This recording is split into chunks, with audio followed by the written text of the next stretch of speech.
নমস্কার, story officially চ্যানেলে আপনাদের প্রত্যেককে স্বাগত। আজকে আমি একটা ছোট্ট ভিডিও করছি, যেটা যারা ভগবানের পরম ভক্ত মহাপুরুষ তাদের ভাবনা, তাদের ভাবনাটা কত সুন্দর। আসলে তাদের ওই মহাপুরুষ ভগবানের ভক্ত যারা, তাদের চিন্তাধারায় ভগবানকে নিয়ে তাদের নানা রকম ভাবনা ভিতর থেকে উদয় হয়। তাই সেই রকম একটা ভিডিও বলবো। আর তার আগে প্রেম এমন একটা জিনিস, শত ব্যস্ততার মধ্যেও তাকে দেখার জন্য আপন মানের সময় বার হয়ে যায়, বার করে নেওয়া হয়। সাংসারিক কোনো ব্যক্তিকে যদি আমরা প্রেম করা যায়, তাহলে সংসারের কাজ কর্ম, নিজের খাওয়া, নিজের সব কিছুর মধ্য থেকেও ঠিক একটু আমরা সময় বের করে নিতে পারি। কেন? তাকে দেখার জন্য। তার সঙ্গে একটু দেখা হবে, দুটো কথা হবে, এটার জন্য আমরা নানা রকম ব্যস্ততার মধ্যেও সময় বের করি, বের করে আপন মানে বের করে ফেলতে পারি। এটা হলো কি প্রেমের টান। কিন্তু আমরা যখন কোনোখানে ভগবানের নাম হচ্ছে বা শ্রীমদ্ ভাগবত পাঠ বা গীতা পাঠ হচ্ছে, তখন আমরা অনায়াসেই বলে দিই যে এত সংসারের কাজ ছিল, এত ব্যস্ততা ছিলাম, একটু যেতে পারিনি তাই ভগবানের নাম শুনতে, বা ভগবানকে ডাকার মতো সময় নেই। এত ব্যস্ততার মধ্যে সারা দিন কাজকর্মে ব্যস্ত হয়ে থাকি, সময় পাই না।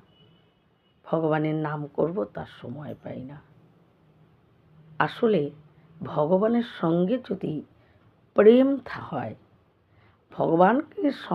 ভগবানকে প্রেম করা যায়, শত ব্যস্ততার মধ্যেও যদি প্রকৃত ভগবানকে প্রেম করা যায়, তাহলে ঠিক সেই টানেই সমস্ত ব্যস্ততার মধ্যেও ভগবানের নাম শোনার মতন, গীতা শ্রবণ করার মতন, ভগবানের পুজো করার মতো বা তার নাম করার মতো সময় বার করে নেওয়া হয়। বাস্তবের প্রেম, সাংসারিক প্রেমে আমরা কিন্তু ব্যস্ততার মধ্যেও ঠিক সময় বের করি। এটাই হলো প্রেমের টান। আর এটা যদি না থাকে, তাহলে কিন্তু সেই প্রেমের সত্যতা নেই। তাহলে সেটাকে প্রকৃত প্রেম বলা চলে না। যে আমি ব্যস্ত তাই দেখা করতে পারলাম না, তাই গেলাম না, তার সঙ্গে কথা বললাম না, যবে সময় পাবো তবে যাব। এটা কি প্রকৃত প্রেম? প্রকৃত প্রেম কি এটা হতে পারে? হয় না। প্রকৃত প্রেম মানে তার ভিতরে একটা টানের সৃষ্টি হয়। শত কাজ, শত ব্যস্ততার মধ্যেও তাকে দেখার জন্য বা তার সঙ্গে কথা বলার জন্য সময় আমাদের ব্যস্ততার মধ্যেও বার করে নিয়েই টানে।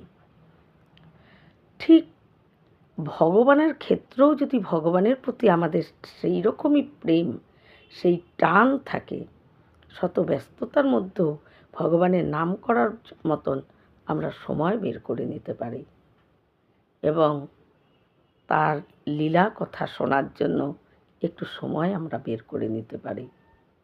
আসলে ভগবানের ব্যাপারটায় আমাদের প্রেমের মধ্যে কোনো টান নেই। তাই আমরা অনায়াসে বলে দিতে পারি যে আসলে আমি সময় পাইনি, তো তাই ভগবানের নাম শুনতে যেতে পারিনি, সময় পাই না ভগবানের নাম করব। এই কথাগুলো আমরা অনায়াসে বলে দিই। কিন্তু একবার যদি আমরা চিন্তা করি যে আমাদের ভগবানের সঙ্গে যে আমরা প্রেম করি, আর সেই প্রেমে আমাদের টান নেই, আর টান নেই বলেই আমরা ব্যস্ততার থেকে সময় বার করতে পারি না। কিন্তু সাংসারিক প্রেমে আমরা যখন ওই ব্যস্ততার মধ্যেও ঠিক সময় বের করে নিই, কারণ সেই প্রেমে আমাদের টান আছে। তাই প্রভুর সঙ্গে সেই রকম প্রেমই করতে হয় যাতে যেই প্রেমের টান আছে, আর যদি প্রেমে টান থাকে তাহলেই ভগবান আর কিছু চায় না। ভগবান শুধু এটাই দেখে আমার প্রতি তার কতটা আকুলতা, কতটা আমার উপর তার টান। শত ব্যস্ততার মধ্যেও সে আমাকে কি করে দৌড়ে এসে আমার এত ব্যস্ততার মধ্যেও একটু সময় বের করে আমাকে নাম ধরে ডাকে কি করে? এটাই তো প্রেম। তাই এটাই হলো আসল প্রেম। এবার আমি যে আজকে ভিডিওটা করছি, সেই ভিডিওটার মধ্যে আমরা প্রত্যেকেই যার যে আরাধ্য অর্থাৎ যে যেই দেবতাকে পছন্দ করে, আরাধ্য বলে যে ভক্তিতেও প্রেম একজনের সঙ্গে করতে হয়, যে কোনো একটা দেবতাকে, যাকে ভালো লাগে, রাম হোক, কৃষ্ণ হোক, কালী হোক, মা দুর্গা হোক, যেই হোক, একজনকে আরাধ্য মনের মধ্যে তার সঙ্গে প্রেম করতে হয়, আর সবাইকে সম্মান দিতে হয়। এবং সবারকে তাই বলে অসম্মান করতে নেই কোনো দেবতাকেই। সমস্ত দেবতাকেই জোড়হাত করে গড় হয়ে প্রণাম করে, এবং তাদের কাছেও এই আমার যে আরাধ্য তাকেই, তাদের কাছেও সেটাই চাইতে হয় যে মা আমি যেন, আমার ভিতরে যেন আরও কৃষ্ণ ভক্তি হয়। যে রামকে ভালোবাসে মা, আমার ভিতরে যেন আরও প্রভু রামের প্রতি আমার যেন আরও ভক্তি বাড়ে। সমস্ত দেবতার কাছে নিজের আরাধ্যর সঙ্গে, যাতে আরাধ্যর সঙ্গে তার আরও ভক্তি প্রেম বাড়ে, সেটাই চেয়ে নিতে হয়। তাই সমস্ত দেবতাকে সম্মান করো, যে যাকে আরাধ্য বানিয়েছ তার সঙ্গে প্রেম করো, আর প্রেমটা ঠিক যাতে টান থাকে, সেই টান যাতে শত ব্যস্ততার মধ্যেও সেই টানই তার কাছে দুদণ্ড এসে তার নাম জপ করা যায়, বা তাকে একটু ডাকার সময় পাওয়া যায়। আপন মানেই সেই টানের দ্বারাই ব্যস্ততার থেকেও সময় বার হয়ে যায়, যদি প্রকৃত প্রেম থাকে। তাই আজকে যে আমি কাহিনী বলছি, যে প্রত্যেকের কাছে প্রত্যেকের আরাধ্য প্রিয়। আরাধ্য অর্থাৎ একজন মা, প্রত্যেকটা মার কাছে তার নিজের সন্তান সবচেয়ে প্রিয়। আমার সন্তানের থেকেও যদি অন্যের সন্তান আরও গায়ের রং ফর্সা হয়, আরও দেখতে সুন্দর হয়, যাই হোক না কেন, তবু আমার কাছে আমার সন্তানই সবচেয়ে শ্রেষ্ঠ। তাই আরাধ্য ঠিক তেমন, আরাধ্য ঠিক তেমন। আমি যাকে, আমার যে আরাধ্য সে আমার কাছে সবচেয়ে প্রিয়। তাই এই রকম যখন ওই মহাপুরুষরা তারা ভাবতেন যে যদি তুলসীদাস আর সুরদাস একসঙ্গে দেখা হয় তাহলে তারা কি করবে, এটা মহাপুরুষ ভক্ত, তাদের পরম ভক্ত যারা ভগবানের, তাদের ভাবনাধারা। আসলে তুলসীদাস ত্রেতা যুগের আর সুরদাস দ্বাপর যুগের, তারা দুজন কি করে একসঙ্গে হবে? কিন্তু মহাপুরুষদের ভাবনা, তাদের চিন্তাধারা যে একজন রাম ভক্ত আর একজন কৃষ্ণ ভক্ত, তাই দুজনের আরাধ্য এক হলেও তারা দুজনেই জানে যে রাম সেই কৃষ্ণ, খালি রূপে ভিন্ন, একজন বাঁশি একজন তীরধনুক। রাম যে কৃষ্ণও সে, কিন্তু তবুও তুলসীদাসের আরাধ্য রাম, তাই রামকেই তার শ্রেষ্ঠ মনে হচ্ছে। সুরদাসের আরাধ্য গোপাল, কৃষ্ণ, কৃষ্ণই তার কাছে শ্রেষ্ঠ। তাই দুইজন এই পরম ভক্তর যদি দেখা হয় তাহলে তারা কি করবে? এই চিন্তাধারা যখন মহাপুরুষ ভক্তদের মধ্যে আসে, তারা তখন বলে যে তুলসীদাস আর সুরদাস একবার একসঙ্গে তাদের দুজনের দেখা হয়। তুলসীদাস সুরদাসকে বলে যে কি গোপাল গোপাল করে যাচ্ছ, দেখো শ্রেষ্ঠ হলো আমার রঘুবর রাম, সে পুরুষোত্তম, সে কোনোদিন কোনো ওই চুরি মাখন চুরি ওই রকম কাজ করেইনি,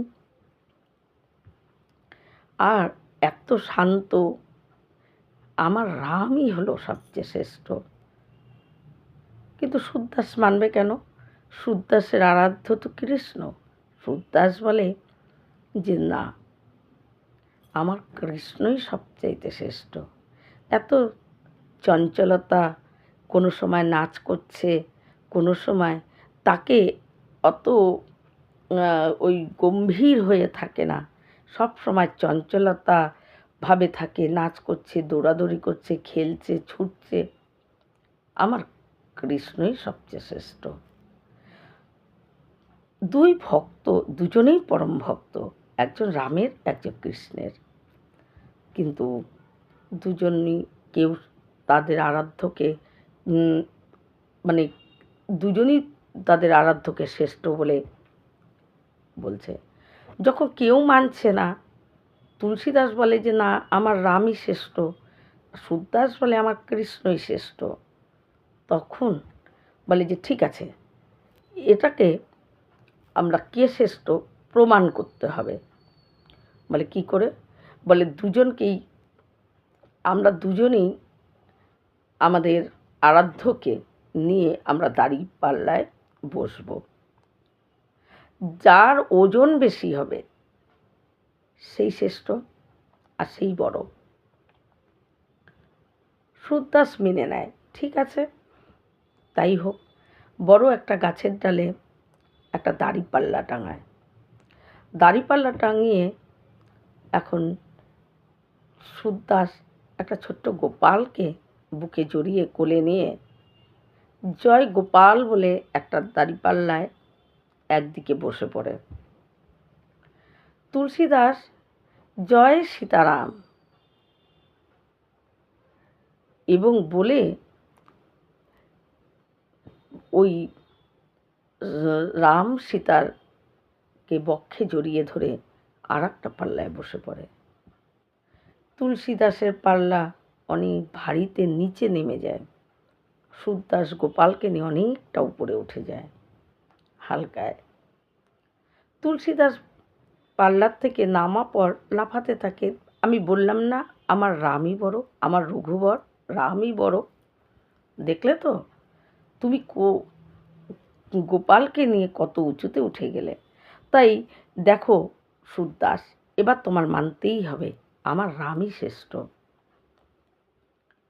সুরদাসের মন খুব খারাপ হয়ে যায়, গোপালকে বকাবকি করতে থাকে। ওই গোপালকে কোলে নিয়ে যে বসেছিল, গোপালকে বলে আমি আর তোমাকে ভজন শোনাবো না। কারণ সুরদাস যখন ভজন করত নিজের কুটিরে, কৃষ্ণ চুপচুপ করে এসে চুপ করে বসে গালে হাত দিয়ে ওই ভজন শুনত। সুরদাস অন্ধ হলেও বুঝতে পারত, কারণ অন্ধ হলেও তার দিব্য দৃষ্টি ছিল, সে ভগবানকে দেখতে পেত, আমরা চোখ থাকতেও যেটা দেখতে পাই না।